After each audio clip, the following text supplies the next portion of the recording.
Hi, boys and girls. This is Mrs. Wood. I'm going to read you the story called The Tale of Three Trees. It's a traditional folk tale. Once upon a mountaintop, three little trees stood and dreamed of what they wanted to become when they grew up.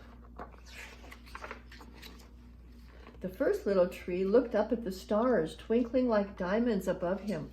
"I want to hold treasure," he said. "I want to be covered with gold and filled with precious stones. I will be the most beautiful treasure chest in the world." The second little tree looked out at the small stream trickling by on its way to the ocean. "I want to be a strong sailing ship," he said. "I want to travel mighty waters and carry powerful kings. I will be the strongest ship in the world." The third little tree looked down into the valley below where busy men and women worked in a busy town. "I don't want to leave this mountaintop at all," she said. "I want to grow so tall that when people stop to look at me, they will raise their eyes to heaven and think of God. I will be the tallest tree in the world." Years passed, the rains came, the sun shone, and the little trees grew tall. One day, three woodcutters climbed the mountain. The first woodcutter looked at the first tree and said, "This tree is beautiful. It is perfect for me." With a swoop of his shining axe, the first tree fell. "Now I shall be made into a beautiful chest," thought the first tree. "I shall hold wonderful treasure." The second woodcutter looked at the second tree and said, "This tree is strong. It is perfect for me." With a swoop of his shining axe, the second tree fell. "Now I shall sail mighty waters," thought the second tree. "I shall be a strong ship, fit for kings." The third tree felt her heart sink when the last woodcutter looked her way. She stood straight and tall and pointed bravely to heaven. But the woodcutter never even looked up. "Any kind of tree will do for me," he muttered. With a swoop of his shining axe, the third tree fell. The first tree rejoiced when the woodcutter brought him to a carpenter's shop. But the busy carpenter was not thinking about treasure chests. Instead, his work-worn hands fashioned the tree into a feed box for animals. The once beautiful tree was not covered with gold or filled with treasure. He was coated with sawdust and filled with hay for hungry farm animals. The second tree smiled when the woodcutter took him to a shipyard. But no mighty sailing ships were being made that day.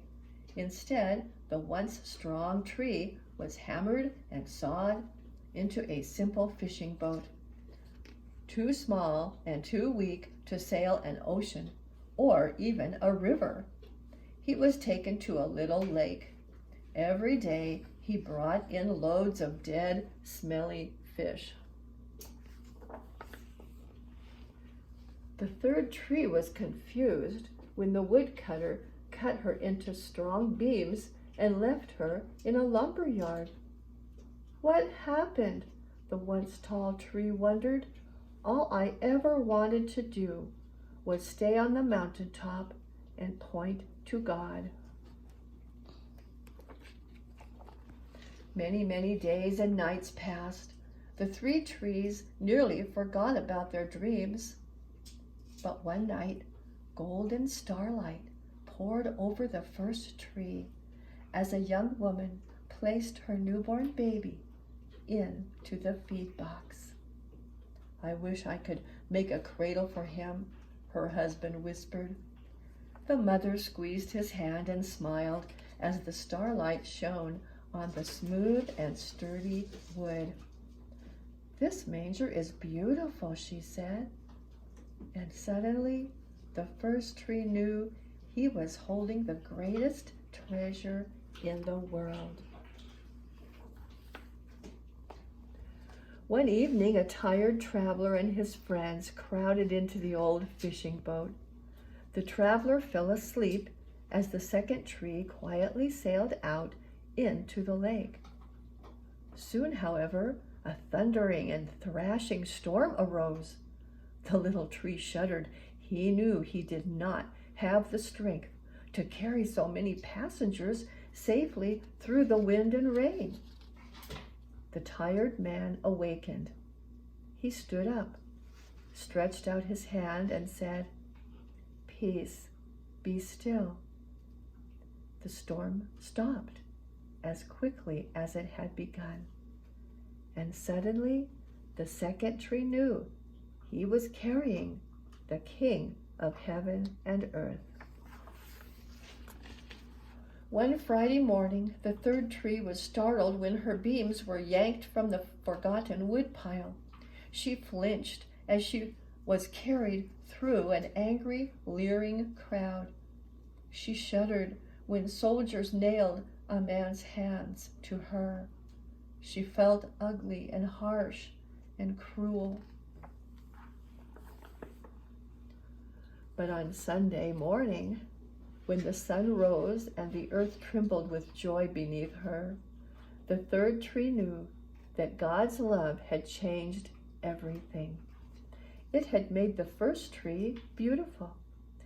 It had made the second tree strong. And every time people thought of the third tree, they would think of God.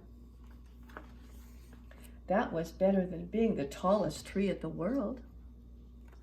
The end. Thank you, boys and girls, for listening. Bye.